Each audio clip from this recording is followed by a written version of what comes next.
Hi friends, welcome to Jeeva சமையல். எல்லோரும் எப்படி இருக்கீங்க? இன்றைக்கி வீடியோவில் என்ன பார்க்க போகிறோம் அப்படின்னா, அம்மா பின்னாடி பக்கமாக போயிட்டுருக்காங்க. பார்த்தீங்கன்னா கீரை நிறையா வளர்ந்துருந்தது மழை ஏறத்துக்கு. அந்த கீரையெல்லாம் பறித்து நாங்கள் இன்றைக்கி கீரை கடையல் செய்ய போகிறோம். பாருங்கள், நிறைய கீரை நல்லா பச்சை பசேன்னு முளைச்சிருந்தது. இப்போ அதை பறிக்க போகிறாங்க. பாருங்கள், நிறைய கீரை ஃப்ரெஷ்ஷாக முளைச்சி நல்லா தளன்னு இருந்தது.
எங்கள் தோட்டத்தில் பின்னாடி வீட்டுக்கு பின்னாடி கொஞ்சம் இடம் கிடக்குது. நாங்கள் ஒரு வீடியோவில் அதில் புல் பிடுங்குற மாதிரி அன்றைக்கி ஒரு நாள் விளாகில் போட்டிருந்தோம்.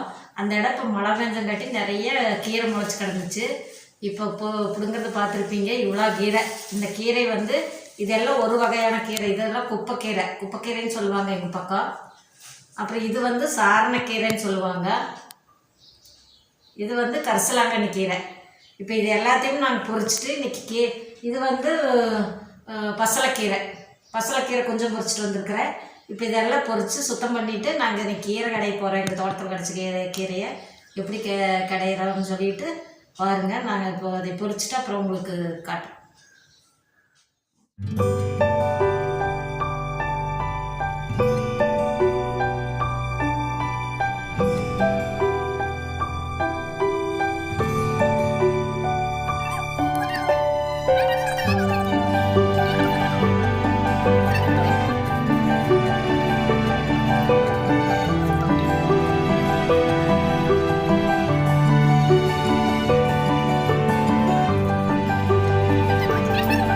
கீரை கிடச்சிருக்குதுன்னு பாருங்கள். பருப்பில் போடுறதுக்கு இவ்வளோ கீரை தேவை கிடையாது.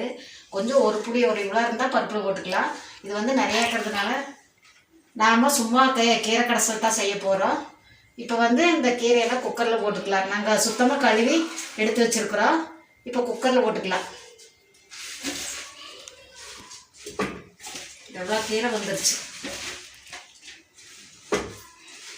இடமே பத்தல.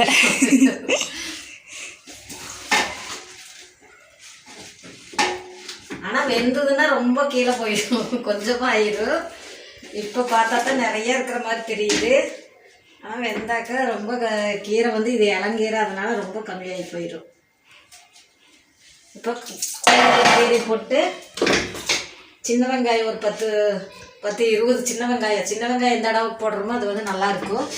அதனால் சின்ன வெங்காயம், பூண்டு ஒரு 6-7 பல், பச்சை மிளகா ஒரு 4 இதை போட்டுக்கலாம். ஒரு மீடியம் சைஸ் தக்காளி 3 அறுத்து வச்சுருக்கிறேன். இப்போ இதையும் போட்டுக்கலாம். இது எல்லாமே தண்ணி விடும், அதனால் நம்ம தண்ணி கொஞ்சமாக மட்டும் சேர்த்துக்கலாம்.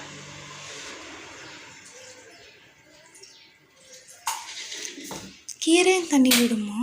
போட்டு ஒரு 2 விசில் வந்து வச்சு எடுத்துக்கலாம். வச்சு எடுத்து ஒரு தாளிச்சா கீரை கடையிலே முடிஞ்சிடணுமா. இப்போ வந்து நம்ம ஒரு 2 விசில் வேக வச்சு எடுத்துக்கலாம். நாங்கள் புளியெல்லாம் போட மாட்டோம். சில பேர் வேணுங்கிறவங்க போட்டுக்குவாங்க. ஆனால் நாங்கள் வந்து புளியெல்லாம் போட மாட்டோம். தக்காளி மட்டும்தான் கீரைக்கு போடுவோம். சரி, இது ஒரு 2 விசில் வச்சு எடுத்துட்டு எப்படி கிடையிறதுன்னு உங்களுக்கு காட்டுறேன். பருப்பு, தக்காளி, கீரை எவ்வளோ எல்லாம் நல்லா வெந்துருச்சு. நம்ம ஒரு குக்கர் நிறைய போட்டோம். ஆனால் எவ்வளோ ஆயிருக்குதுன்னு பாருங்கள். கீரை வந்து எப்பவுமே வெந்ததுன்னா ரொம்ப கம்மியாயிரும். இப்போ நம்ம வந்து இதில் கடைய முடியாது. கடைஞ்சால் அது நல்லா கடவிடாது. அதனால் ஒரு மண் சட்டிக்கு மாற்றிக்கலாம்.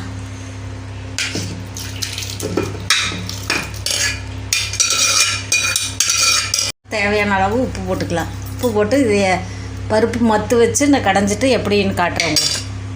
கீரை வந்து நம்ம மத்து வச்சு நல்லா கடைஞ்சி எடுத்துட்டோம். பாருங்க, இந்த மாதிரி கடைஞ்சி எடுத்துக்கணும்.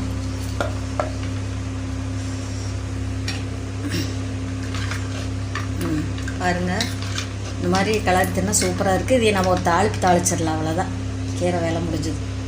நம்ம கடுகு போட்டுக்கலாம். கொஞ்சம் உளுந்தம்பருப்பு,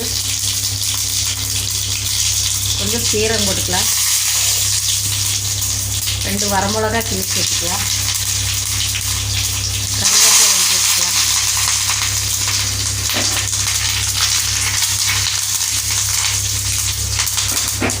இது வந்து கொஞ்சம் நல்லா வேகட்டும்.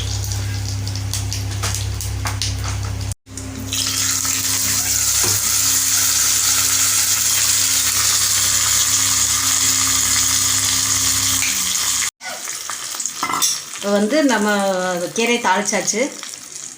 இது போல் செஞ்சு சாப்பிட்டு பாருங்கள். எப்படி இருக்குதுன்னு கமெண்டில் சொல்லுங்கள். இந்த வீடியோ பிடிச்சிருந்தா ஷேர் பண்ணுங்கள், லைக் பண்ணுங்கள், கமெண்ட் பண்ணுங்கள். மறக்காமல் ஜீவா சமையலை சப்ஸ்கிரைப் பண்ணுங்கள். சர்ப்ரைஸ் பண்ணுங்கள். பாய் பாய் ஃப்ரெண்ட்ஸ், வீடியோ பார்த்தீங்களா? வீடியோ பிடிச்சிருந்தா லைக் பண்ணுங்கள், கமெண்ட் பண்ணுங்கள். மறந்துடாமல் ஜீவா சமையலுக்கு சப்ஸ்கிரைப் பண்ணி பக்கத்தில் இருக்கிற பெல் சிம்லையும் கிளிக் பண்ணி வச்சுக்கோங்க. பாய்.